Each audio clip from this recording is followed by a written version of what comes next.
Hello friends, welcome to SSC coaching centre. दोस्तों, आज की वीडियो में बात करेंगे मैथ्स के इंपॉर्टेंट प्रश्नों की। जो गणित के इंपॉर्टेंट सवाल होते हैं उनकी बात करेंगे आज की वीडियो में, जो बार बार एग्जाम में रिपीट होते हैं। एसएससी का एग्जाम हो, रेलवे का एग्जाम हो, एनटीपीसी का, आईटीबीपी का, कोई भी एग्जाम हो, सभी एग्जाम में ये क्वेश्चन रिपीट होते हैं। तो चलिए स्टार्ट करते हैं। दोस्तों, पहला क्वेश्चन है आपका, दो संख्याओं का अनुपात 5:6 है। यदि दोनों संख्याओं में 6 जोड़ दिया जाए तो अनुपात 7:8 हो जाता है। तो संख्या हैं, हमें क्या करना है, वो संख्या फाइंड करनी है। कौन कौन सी वो दो संख्या है। तो देखिए यहाँ पर क्या है, ये मैं पहली संख्या और यहाँ पर दोस्तों ये दूसरी संख्या ले लेते हैं। ठीक है दोस्तों, अब देखिए दोनों ही संख्याओं का आपको अनुपात दे रखा है 5:6। तो इसका अनुपात 5 अनुपात दूसरी संख्या दे रखी है 6। देखिए दोस्तों, अगर मैं इसको 5x कर दूं और इसको 6x कर दूं तो क्या कोई फ़र्क पड़ेगा? कोई फ़र्क नहीं पड़ेगा, क्योंकि अनुपात का मतलब क्या होता है, बटा होता है और x से x कट जाएगा। देखिए कैसे, ये 5x है, अनुपात का मतलब क्या होता है, बट्टे होता है। ठीक है, तो इसको बट्टे में लिख सकते हैं, x से x कट जाएगा तो 5/6 बचेगा, 5:6 बचेगा। तो कोई फ़र्क नहीं पड़ेगा अगर हम इसमें x जोड़ दें तो। ठीक है दोस्तों, इतनी बात क्लियर है। अब क्या कह रहा है क्वेश्चन में, दोनों संख्याओं का अनुपात कितना है, 5:6।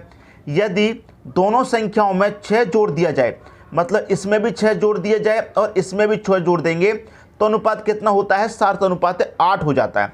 क्लियर दोस्तों, तो हम दोनों संख्याओं को लिख लेते हैं, 5x बटे में कितना, 6x।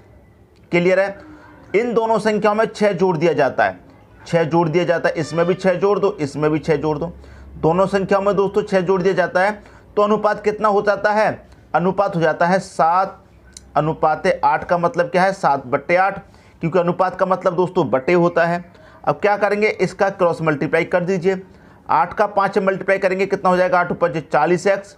क्लियर है, प्लस 8 × 6 48 हो जाएगा यहाँ पर, बराबर 6 का मल्टीप्लाई 7 में करेंगे, 7 × 6 42x हो जाएगा ये, प्लस ये क्या हो जाएगा, 7 × 6 42। अब देखिए x वाले एक तरफ कर लीजिए, ये 42x है, ये 40x है। ये 42x दोस्तों इधर आएगा तो माइनस का हो जाएगा, माइनस के 42 में से प्लस का 40 घट जाएगा तो क्या बचेगा, माइनस का 2x बचेगा, बराबर। अब ये 48 है, ये प्लस का है, इधर जाके क्या हो जाएगा दोस्तों, माइनस का हो जाएगा। क्लियर है इतनी बात, इधर जाके माइनस का हो जाएगा तो माइनस के 48 में से प्लस का 42 घट जाएगा तो कितना बचेगा, माइनस का 6 बचेगा। क्योंकि इधर आके ये माइनस का हो गया तो माइनस का 48 ज़्यादा है, 42 कम है, तो माइनस में आएगा आंसर। तो यहाँ पर देखिए माइनस से माइनस कट जाएगा क्योंकि बराबर में है, तो क्या बचेगा, ये 2x = 6। अब 2 से ये 6 कट जाएगा कितनी बार में, 3 बार में, तो x का मान कितना आ गया दोस्तों, 3 आ गया। क्लियर है, अब x का मान आपको पता चल गया तो आप बड़ी ही आसानी से दोनों संख्याओं को फाइंड कर सकते हैं। ये दोनों संख्याएं पूछी गई थी, कौन कौन सी है। क्लियर है, तो 3 का मल्टीप्लाई 5 में कर दो कितना हो जाएगा, 15। क्लियर है, और 3 का मल्टीप्लाई 6 में कर दो कितना हो जाएगा, 3 × 6 = 18। तो 15 और 18 हैं वो दोनों संख्याएं, 15 और 18, सी ऑप्शन हो जाएगा दोस्तों आपके क्वेश्चन का सही आंसर। क्लियर है, उम्मीद करता हूं क्वेश्चन आप सभी को बहुत अच्छे तरीके से समझ में आ गया होगा। स्टेप बाय स्टेप पूरा प्रोसेस मैंने आपको बताया है, बीच में ऐसा नहीं है एक भी स्टेप मैंने काटा हो तो आपकी समझ में नहीं आता, इसलिए एक एक स्टेप अच्छे तरीके से बता रहा हूं ताकि बीच में कोई भी कंफ्यूजन ना हो, अच्छे तरीके से समझ में आए। ठीक है दोस्तों, अब देखेंगे अगला क्वेश्चन। अगला क्वेश्चन है आपका, 3 संख्याओं का योगफल 51 है। यदि पहली का दूसरी से अनुपात 4:5 तथा पहली का तीसरी से संख्या से अनुपात 1:2 है तो तीनों संख्याओं का गुणनफल ज्ञात कीजिए। तीनों ही संख्याओं का दोस्तों यहाँ पर गुणनफल पूछ रहा है, तो देखिए समझिए क्वेश्चन को कैसे करना है। आपके पास दोस्तों कितनी संख्या, 3 संख्याएं, ये पहली संख्या हो गई, ये दोस्तों दूसरी संख्या हो गई और ये हो गया आपके पास तीसरी संख्या। टोटल संख्या 3 है। ठीक है दोस्तों, अब देखिए क्या कह रहा है, यहाँ पर कह रहा है पहली का दूसरी से अनुपात कितना है, 4:5 है पहली का दूसरी से। फिर कह रहा है पहली का तीसरी संख्या से 1:2 है, किससे, पहली का तीसरी से कितना कह रहा है, 1:2। इसका मतलब क्या है, जो तीसरी संख्या है आपकी वो पहली संख्या की दुगनी है, यही तो कह रहा है। तो पहली संख्या 4 है तो तीसरी दुगनी हो जाएगी, कितना हो जाएगी, 8 हो जाएगी। तो तो ये इनका अनुपात वाली संख्या आपको निकल के आ गई। क्लियर है। अब देखिए यहाँ पर क्या दे रखा है, योग दे रखा है। कितना योग दे रखा है आपको? 51। जब आपको योग दिया जाता है तो अनुपातों का योग करके डिवाइड कर देते हैं, अंतर दिया जाता है अनुपातों का अंतर करके डिवाइड कर देते हैं, एलसीएम दिया जाता है अनुपात का एलसीएम करके डिवाइड कर देते हैं। ठीक है, तो यहाँ पर योग दिया गया है तो अनुपातों का योग करके डिवाइड कर दो। 4 5 9, 9 और 8 कितना हो जाएगा? 17। तो 17 से अगर हम इसे डिवाइड कर देंगे तो कितनी बार जाएगा? ये जाएगा दोस्तों 3 बार में। 3 बार में गया। अगर हम 3 का मल्टीप्लाई इन अनुपातों से कर दे तो आपको संख्याएं पता चल जाएंगी कौन कौन सी हैं, क्योंकि ये तो अनुपात वाली संख्या है। तो 3 का मल्टीप्लाई 4 में करेंगे कितना हो जाएगा? 12 अनुपात। 3 का 15 में करेंगे 15, 3 का 8 में करेंगे कितना हो जाएगा? 24। तो आपको तीनों ही संख्याएं पता चल गई कौन कौन सी हैं। तो इन संख्याओं का, उन तीनों संख्याओं का क्या पूछ रहा है दोस्तों? गुणनफल पूछ रहा है। तो आप क्या करेंगे? तीनों ही संख्याओं का आपस में गुणा कर देंगे। क्लियर दोस्तों, इतनी बात समझ में आ गई? तो तीनों ही संख्याओं को आप गुणा कर दीजिए, आपके क्वेश्चन का दोस्तों सही आंसर आ जाएगा। तीनों का आपस में क्या कर देंगे? गुणा कर देंगे। तो कर देते हैं दोस्तों, पहले इन दोनों का कर देते हैं। 15 चौके 60 का 0 इधर लिख देते हैं, 60 का 0, कैरी का 6 आ जाएगा। 15 दूनी 30 और कैरी का 6 कितना होता है दोस्तों? 36 होता है। ठीक है दोस्तों, कैरी का 6 कितना होता है? 36। यहाँ पर दोनों का मल्टीप्लाई किया, 15 चौका 60, 60 का 0, कैरी का 6, 15 दूनी 30, 30 में कैरी का 6 जोड़ेंगे तो कितना हो जाएगा दोस्तों? 36 हो जाएगा। तो 360 हो गया इन दोनों का मल्टीप्लाई। अब मल्टीप्लाई कितने से करना है? 12 का करना है इसमें, क्योंकि इन दोनों का मल्टीप्लाई 360 है तो 12 का इसमें करेंगे। तो 12 का 0 में करेंगे तो कितना आ जाएगा? 0 आ जाएगा। 12 का 6 में करो, 12 चौक 48, 12 पंजे 12 छिंग 72 होता है। तो 72 का 2, कैरी का दोस्तों 7 आ जाएगा। ठीक है, 12 दूनी 24, 12 3 36, 36 में दोस्तों 7 जोड़ देंगे कितना हो जाएगा? ये हो जाएगा दोस्तों आपका 43। तो 4320 आ जाएगा आपके क्वेश्चन का सही आंसर। ये हो गया इनका गुणनफल, पहला ऑप्शन। अगर आप इन तीनों संख्याओं का मल्टीप्लाई करेंगे तो कितना निकल के आएगा? इतना निकल के आ जाएगा। यही हो जाएगा दोस्तों आपके क्वेश्चन का सही आंसर। तो मैं उम्मीद करता हूं क्वेश्चन आप सभी को बहुत अच्छे तरीके से समझ में आ गया होगा। अब देखेंगे दोस्तों अगला क्वेश्चन। अगला क्वेश्चन है आपका, यदि एक संख्या का 60% दूसरी संख्या के 2/3 के बराबर है तो संख्याओं का अनुपात ज्ञात कीजिए। ठीक है दोस्तों, यहाँ पर क्या कह रहा है? यदि एक संख्या कोई पहली संख्या है, एक संख्या का मतलब दोस्तों आपको पता है क्या होता है? मल्टीप्लाई। कितना? 60%। कितना दोस्तों? 60%। दूसरी संख्या, तो ये पहली संख्या थी, यहाँ पर आप दूसरी संख्या ले लीजिए। दूसरी संख्या के का मतलब क्या होता है दोस्तों? मल्टीप्लाई। 2/3 कितना होता है दोस्तों? 2/3। 2/3 के क्या है दोस्तों? बराबर है, तो हम बराबर का साइन लगा देते हैं। तो संख्याओं का अनुपात ज्ञात कीजिए, हमें इन संख्याओं का अनुपात पता करना है। क्लियर दोस्तों, देखिए ये पहली संख्या है। ये पहली संख्या दोस्तों 60% का मान कितना होता है? 60% का मतलब बटे में 100, 0 से 0 कटा, 2 से काटेंगे 3 बार, 2 से काटेंगे 5 बार, 3/5। तो 3/5 आ गया पहली संख्या। मतलब 60% क्या होती है? 3/5 बराबर सेकंड वाली संख्या आपको पता है कितनी है? 2/3 है। क्लियर है। अब देखिए यहाँ पर क्या है? पहली संख्या ये इधर आएगी दोस्तों, इसके बटे में आ जाएगी दूसरी संख्या, और ये इधर जाएगी तो इसके बटे में आ जाएगी। क्लियर दोस्तों, ये इधर जाएगी तो इसके बटे में आ जाएगी। तो यहाँ पर मैं लिख देता हूँ कितना आएगा? 2/3 है। ये इधर जाएगा, ये बराबर के इधर जाएगी तो संख्या पलट जाएगी, तो इसका मतलब 5 ऊपर चला जाएगा और 3 नीचे आ जाएगा। क्लियर है। अब 2 का मल्टीप्लाई 5 से कर दो, मल्टीप्लाई में क्या होगा? 2 पंचे कितना हो जाएगा दोस्तों? 10 हो जाएगा। 3 तिरका कितना हो जाएगा? 9। तो पहली संख्या 10, दूसरी संख्या क्या है दोस्तों आपकी? 9। तो पहली संख्या और दूसरी संख्या का अनुपात पूछ रहा है, तो 10:9 आ जाएगा आपके क्वेश्चन का दोस्तों सही आंसर। 10:9 पहला ऑप्शन दे रखा है, यही आपके क्वेश्चन का दोस्तों सही आंसर हो जाएगा। तो मैं उम्मीद करता हूं क्वेश्चन आप सभी को बहुत अच्छे तरीके से समझ में आ गया होगा। अब देखेंगे दोस्तों अगला क्वेश्चन। अगला क्वेश्चन है, एक पर्स में 455 रुपए हैं, जिसमें 1 रुपये, 2 रुपये तथा 5 रुपये के सिक्के क्रमशः है 2:4:5 के अनुपात में है। पर्स में 2 रुपये के सिक्कों की संख्या कितनी है, ये पूछ रहा है दोस्तों क्वेश्चन में। बहुत अच्छा क्वेश्चन है। देखिए दोस्तों, पर्स में कितने 1 रुपये अनुपात 2 रुपये अनुपात 5 रुपये के सिक्के हैं पर्स में। ठीक है दोस्तों, और 1 रुपये, 2 रुपये, 5 रुपये का अनुपात आपको दे रखा है, कितना है 2:4:5, ये आपको अनुपात दे रखा है। ठीक है, और पर्स में जितने भी रुपए हैं सभी का योग कितना दे रखा है, सभी का योग दे रखा है 455 रुपये। क्लियर, सभी का योग 455 दे रखा है। अब यहाँ पर 1 रुपये, 2 रुपये, 5 रुपये आपको अनुपात में दे रखे हैं, तो रुपए में से निकाल लीजिए।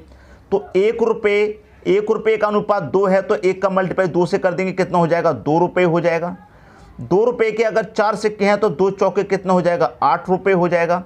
और 5 रुपये के 5 अनुपात है तो 5 सिक्के हैं तो कितना हो जाएगा दोस्तों, ये 25 रुपये हो जाएंगे। क्लियर दोस्तों, इतनी बात। अब ये रुपए में कन्वर्ट हो गया है, ये भी रुपए में है, तो आपको जब योग दे रखा है तो इनका भी योग करके डिवाइड कर दीजिए। क्लियर है, तो यहाँ पर कितना हो जाएगा योग 2, 8, 10, 10 और 25 कितना हो जाएगा दोस्तों, ये हो जाएगा आपका 35। क्लियर है, 35 से दोस्तों इसमें डिवाइड करेंगे तो कितनी बारी जाएगा, ये जाएगा 35 एकम 35 तक चला जाएगा, 10 बचेगा 105। तो 35 तिया 105 मतलब 13 बार में पूरा कट गया। क्लियर दोस्तों, 13 बार में पूरा कट गया। आपसे पूछ रहा है 2 रुपये के सिक्कों की संख्या कितनी है।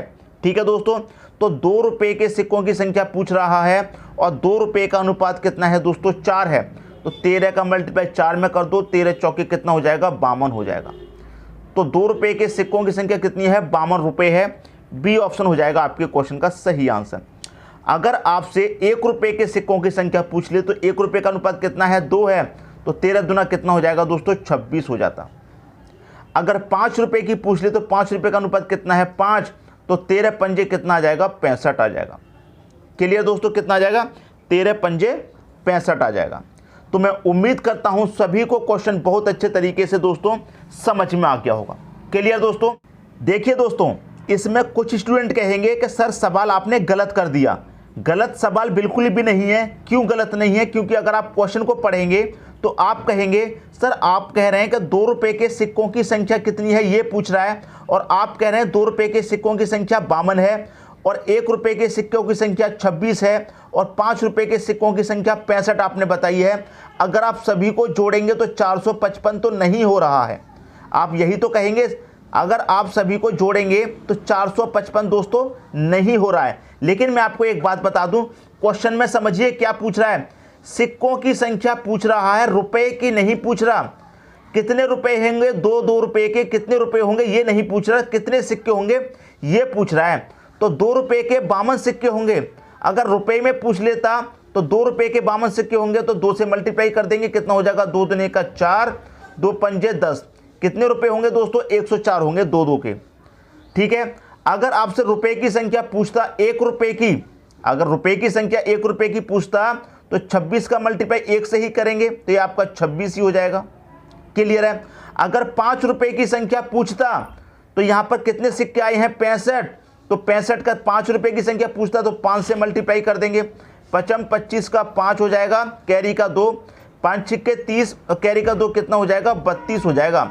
अब आप इन सभी को जोड़ेंगे तो कितना हो गया 6 4 10 5 15 का 5 हो गया, कैरी का 1 हो गया, 0 कैरी का 1, 1 और 2 3, 3 और 2 कितना हो जाएगा, ये हो जाएगा दोस्तों आपका 5। क्लियर है। 1 और 3 कितना हो जाएगा 4, तो ये आपका 455 हो गया कि नहीं हो गया। तो आपसे जो पूछा है वो सिक्कों की संख्या पूछ रहा है, रुपयों की संख्या नहीं पूछ रहा है। ये बात आप ध्यान रखिएगा दोस्तों, सिक्कों की संख्या पूछ रहा है तो हमें सिक्कों की संख्या निकालनी है, रुपए की संख्या नहीं निकालनी। तो मैं उम्मीद करता हूं जिनको भी डाउट था अच्छे तरीके से क्लियर हो गया होगा। ठीक है दोस्तों, अब देखेंगे अगला क्वेश्चन। अगला क्वेश्चन है आपका, ए और बी की आय का अनुपात 3:2 है और उनके व्यय का अनुपात 5:3 है। यदि दोनों 200 रुपये की बचत करते हैं तो ए की आय कितनी है। दोस्तों देखिए, आपके पास ए और बी की आय का अनुपात कितना दे रखा है 3:2 दे रखा है। आय का मतलब इनकी कमाई, जो ये महीने का या साल का जो भी कमाते हैं उनका अनुपात दे रखा है 3:2। अगर मैं इसे 3x कर दूं, इसे 2x कर दूं तो इसके मान में कोई फर्क नहीं पड़ेगा। मैं पहले ही क्वेश्चन में से क्लियर कर चुका हूं। ठीक है दोस्तों, इतनी बात आपको क्लियर है। अब देखिए यहां पर मान लीजिए उनकी आय 100 रुपये है और 100 रुपये में से अगर वो 10 रुपये की बचत कर लेते हैं तो कितने रुपए बचेंगे दोस्तों 90 रुपये ही तो बचेंगे। इतनी बात आपकी क्लियर है। तो यहाँ पर क्या कह रहा है कि ए और बी की आय का अनुपात 3:2 है और उनके व्यय, ठीक है, उनके व्यय का अनुपात खर्च का अनुपात दे रखा है 5:3 और वो दोनों 200 रुपये की बचत करते हैं। तो ए की आय कितनी है, तो यहाँ पर लिख लेंगे दोस्तों। यहाँ पर कितना दे रखा है 3x, यहाँ पर दे रखा दोस्तों 3x और अनुपात का मतलब बटे फॉर्म होता है, मैं पहले ही बता चुका हूँ, ये 2x हो जाएगा। ये आपकी आय है, आय में से क्या करता है वो 200 रुपये की बचत करता है। मान लीजिए उनकी आय 100 रुपये है या 1000 रुपये है, 1000 में से 200 की बचत कर रहा है तो 200 को माइनस कर देंगे। यहाँ इसकी आय में से भी बचत कर रहा है दोस्तों कि दोनों 200 की बचत कर रहे हैं तो दोनों की आय में से माइनस कर दो। अब आय बचत कर लिया तो उनका खर्च का अनुपात कितना दे रखा है 5:3 हो जाता है। 5:3 का मतलब 5/3 हो जाता है। वही कर दीजिए क्रॉस मल्टीप्लाई, 3 का 3 में करेंगे कितना हो जाएगा 3 त्रिका 9x हो जाएगा। क्लियर है। अब 3 का करेंगे 6 में 2 में तो 3 दूनी कितना हो जाएगा 6 हो जाएगा, मतलब 3 दूनी 6, 600 रुपये हो जाएगा माइनस का, बराबर 2 पंजे 10x हो जाएगा यहाँ पर, ठीक है। माइनस का 2 का मल्टीप्लाई 5 में करेंगे कितना हो जाएगा 2 पंजे 10, तो माइनस का 10 मतलब 1000 हो जाएगा। क्लियर है। अब देखिए इधर क्या है 9x, इधर है 10x, तो 10x इधर आके देखिए क्या हो जाएगा, ये प्लस का इधर आके माइनस का हो जाएगा। तो माइनस के 10 में से 9 चला जाएगा तो सिर्फ एक x ही तो बचेगा माइनस का, 1x बचा, बराबर। अब ये 600 है, ये 600 है दोस्तों माइनस का, इधर आके जाके क्या हो जाएगा प्लस का हो जाएगा। तो माइनस के 1000 में से प्लस का 600 घट जाएगा तो कितना बचेगा 400 बचेगा, किसका माइनस का, क्योंकि माइनस का 1000 ज़्यादा है, ठीक है।